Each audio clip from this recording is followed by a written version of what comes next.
वहीं राम मंदिर की व्यवस्था बदलने की तैयारी तेज हो गई है। आज से सीईओ चयन की प्रक्रिया शुरू होगी। दिल्ली में 3 सदस्यीय कमेटी बैठक करेगी। राम मंदिर ट्रस्ट की डीड में भी बदलाव होगा। आपको बता दें के पराशरन को बदलाव की जिम्मेदारी मिलेगी। तो राम मंदिर दान चोरी के पूरे मामले के बाद अब पूरी तरीके से मंदिर की व्यवस्था को बदलने की तैयारी यहां तेज हो गई है। अब एक सीईओ जो है उनका न सिर्फ यहाँ पर नियुक्ति बल्कि देखिए चयन की प्रक्रिया जो है वो आज से शुरू होगी। के पराशरन वो नाम है जो कि सीईओ पद पर अब बैठेगा। अब सीईओ जो है वो भी राम मंदिर की देखरेख यहां पर करेंगे। राम मंदिर ट्रस्ट को सीईओ मिलेगा और साथ ही साथ राम मंदिर ट्रस्ट की जो डीड है उसमें भी बदलाव किया जाएगा।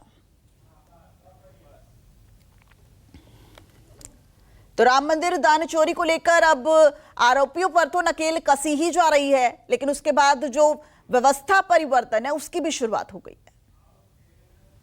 वहीं अयोध्या राम मंदिर के दान चोरी मामले और एसआईटी की जांच के बीच चढ़ावे की गिनती करने वाले 23 कर्मचारियों ने एक साथ इस्तीफा दे दिया है। कर्मचारियों का आरोप है कि घंटे बढ़ा दिए गए, वेतन और सुविधाएं कम कर दी गई, जबकि मंदिर ट्रस्ट का कहना है कि चढ़ावे की सुरक्षा और पारदर्शिता सुनिश्चित करने के लिए व्यवस्था को और सख्त बनाया गया। इस बीच पूरे मामले की एसआईटी जांच जारी है।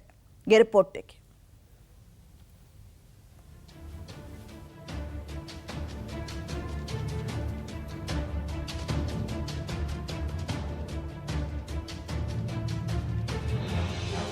चढ़ावे की गिनती को लेकर विवाद, 23 कर्मचारियों का इस्तीफा। कर्मचारियों ने क्यों छोड़ी नौकरी?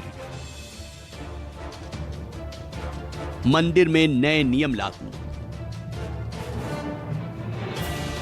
दरअसल रामलला के दरबार में हर दिन करोड़ों श्रद्धालुओं की आस्था चढ़ावे के रूप में पहुंचती है, लेकिन अब उसी चढ़ावे की गिनती को लेकर विवाद गहरा गया है।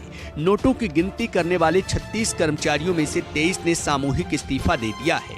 इससे दान की गिनती का पूरा सिस्टम अचानक दबाव में आ गया।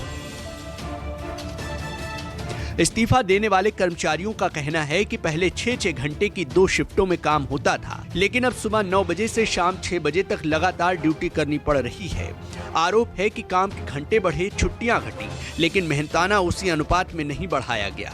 इसके अलावा दान में अब 10 और 20 रुपए के नोट ज्यादा आने लगे हैं, जिनकी गिनती में पहले से कहीं ज्यादा समय लगता है। पहले जहां कर्मचारी 500 के 70 से 80 बंडल आसानी से बना लेते थे, वहीं अब वे मुश्किल से 15 बंडल ही बना पा रहे हैं, जिससे काम बेहद थकाऊ हो गया।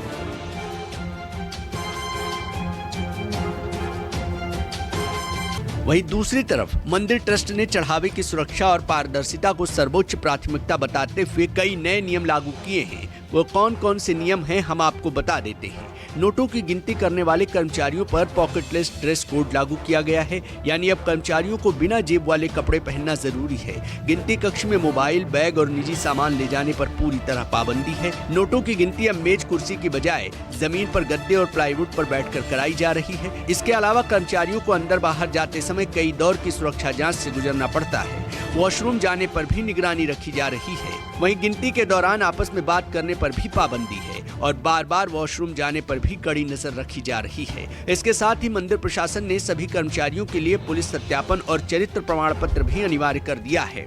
नई व्यवस्था के तहत गणना स्थल की निगरानी बढ़ाने के लिए 13 अतिरिक्त सीसीटीवी कैमरे लगाए गए हैं, जबकि दान पेटियों को मंदिर परिसर से गणना केंद्र तक सुरक्षित पहुंचाने के लिए 27 अतिरिक्त सुरक्षा कर्मियों की तैनाती की गई है। नई व्यवस्था के अनुसार कुल 43 अधिकृत लोग मौजूद रहेंगे। जिन स्थानों पर पहले कैमरों का कवरेज नहीं था, वहां अतिरिक्त सीसीटीवी लगाए गए हैं।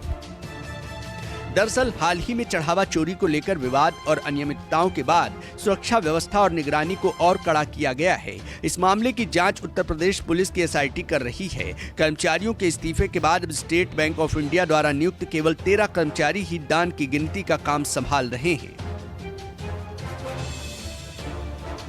इतने बड़े पैमाने पर इस्तीफे से दान की समय पर गिनती और बैंकों में जमा कराने की प्रक्रिया प्रभावित होने की आशंका जताई जा रही है। इस पूरे मामले में जुड़ी याचिकाओं पर 13 जुलाई को सुप्रीम कोर्ट में सुनवाई होगी। ऐसे में एसआईटी की जांच और अदालत की कार्रवाई पर सभी की निगाहें टिकी हैं।